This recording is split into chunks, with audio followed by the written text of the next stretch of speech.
স্বাগতম আজকের শিক্ষামূলক ভিডিওতে, যেখানে আমরা জেনে নেব ইনিশিয়াল পাবলিক অফারিং অথবা আইপিওর ব্যাপারে। একটি আইপিও ঠিক কী? যখন একটি প্রাইভেট কোম্পানি প্রথমবারের জন্য জনসাধারণের কাছে তার শেয়ার অফার করে, তাকে আইপিও বলে। আসুন জেনে নিই ঠিক কী কী মাথায় রাখবেন কোনো আইপিওতে ইনভেস্ট করার আগে। কোনো আইপিওতে ইনভেস্ট করার আগে তার ফিনান্সিয়ালসের ব্যাপারে বিস্তারিতভাবে জেনে নেওয়া খুব জরুরি। দৃঢ় এবং অভিজ্ঞ প্রবর্তক সংস্থাগুলির সাধারণত শক্তিশালী ফিনান্সিয়াল বৃদ্ধির সম্ভাবনা থাকে। ইনভেস্ট করার আগে আইপিও এর ভ্যালুয়েশন নিয়ে জ্ঞান রাখাটা জরুরি। যদি কোনো কোম্পানির আইপিওকে অত্যাধিক মূল্যবান মনে হয়, তাহলে এতে ইনভেস্টমেন্ট এড়িয়ে যাওয়াই ভালো।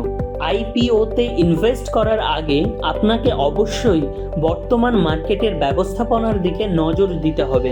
মার্কেট বুলিশ পর্যায়ে চললে তালিকায় সবুজ রঙে খোলার সম্ভাবনা থাকে, অর্থাৎ সেই আইপিওর উন্নতির সম্ভাবনা থাকে। এই টিপসগুলি জানা থাকলে আইপিওতে ইনভেস্ট করার বেলায় আপনি ক্ষতি এড়িয়ে চলবেন। আশা করি আজকের ভিডিও থেকে আপনারা অনেক কিছু জানতে পারলেন। এরকম আরও ফিনান্সিয়াল টিপস পেতে মাই ধনুষ বেঙ্গলিকে এখনই ফলো করুন।